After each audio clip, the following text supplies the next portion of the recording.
एक भिखारी था। रेल सफर में भीख मांगने के दौरान एक सूट बूट पहने सेठ जी उसे दिखे। उसने सोचा कि यह व्यक्ति बहुत अमीर लगता है, इससे भीख मांगने पर यह मुझे जरूर अच्छे पैसे देगा। वह उस सेठ से भीख मांगने लगा।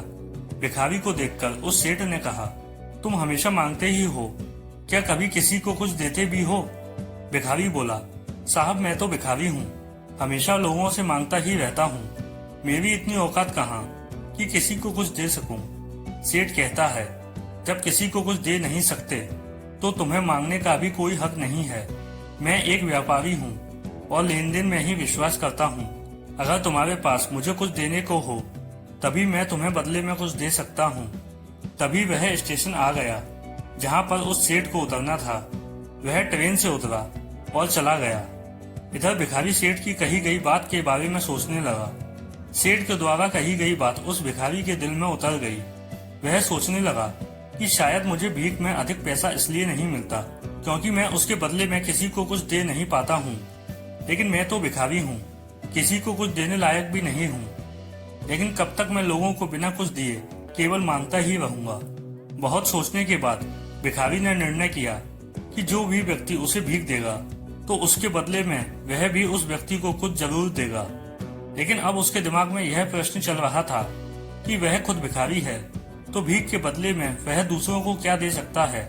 इस बात को सोचते हुए दिन भर गुजरा, लेकिन उसे अपने प्रश्न का कोई उत्तर नहीं मिला।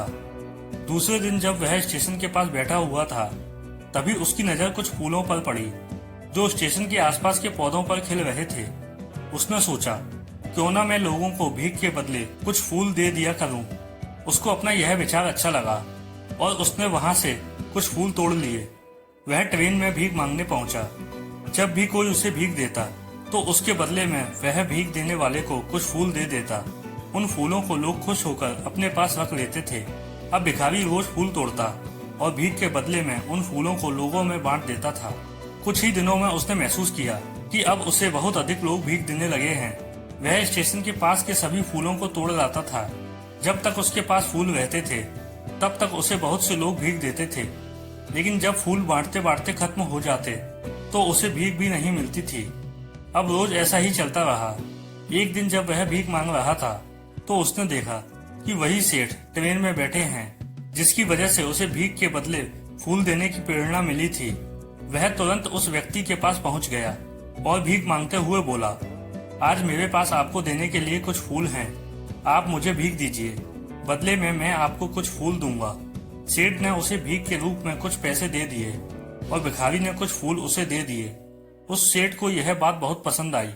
वाह क्या बात है, आज तुम भी मेरी तरह एक व्यापारी बन गए हो।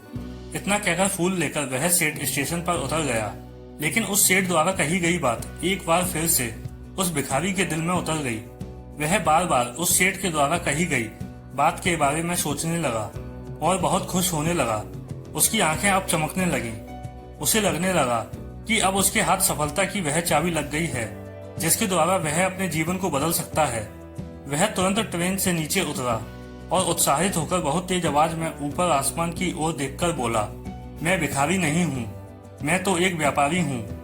मैं भी उस सेठ जैसा बन सकता हूँ, मैं भी अमीर बन सकता हूँ। लोगों ने उसे देखा तो सोचा कि शायद यह भिखारी पागल हो गया है। अगले दिन से वह भिखारी उस स्टेशन पर फिर कभी नहीं दिखा। एक वर्ष बाद इसी स्टेशन पर दो व्यक्ति सूट वूट पहने हुए यात्रा कर रहे थे। दोनों ने एक दूसरे को देखा तो उनमें से एक ने दूसरे को हाथ जोड़कर प्रणाम किया और कहा, क्या आपने मुझे पहचाना? दूसरे व्यक्ति ने कहा, नहीं तो, शायद हम लोग पहली बार मिल रहे हैं। इस पर पहले व्यक्ति ने कहा, सेठ जी आप याद कीजिए, हम पहली बार नहीं बल्कि तीसरी बार मिल रहे हैं। सेठ सोचते हुए बोला, मुझे याद नहीं आ रहा, वैसे हम पहले 2 बार कब मिले थे? अब पहला व्यक्ति मुस्कुराया और बोला, हम पहले भी 2 बार इसी ट्रेन में मिले थे। मैं वही भिखारी हूँ जिसको आपने पहली मुलाकात में बताया कि मुझे जीवन में क्या करना चाहिए और दूसरी मुलाकात में बताया कि मैं वास्तव में कौन हूँ।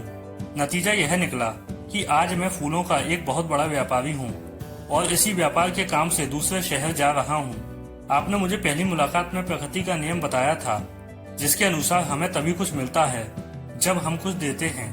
लेन देन का यह नियम वास्तव में काम करता है। मैंने यह बहुत अच्छी तरह महसूस किया है, लेकिन मैं खुद को हमेशा भिखारी ही समझता रहा। इससे ऊपर उठकर मैंने कभी सोचा ही नहीं था, और जब आपसे मेरी दूसरी मुलाकात हुई तब आपने मुझे बताया कि मैं एक व्यापारी बन चुका हूँ। अब मैं समझ चुका था कि मैं वास्तव में एक भिखारी नहीं बल्कि व्यापारी बन चुका हूँ। समझ की ही तो बात है। भिखारी ने स्वयं को जब तक भिखारी समझा वह भिखारी रहा, और जब उसने स्वयं को व्यापारी मान लिया व्यापारी बन गया।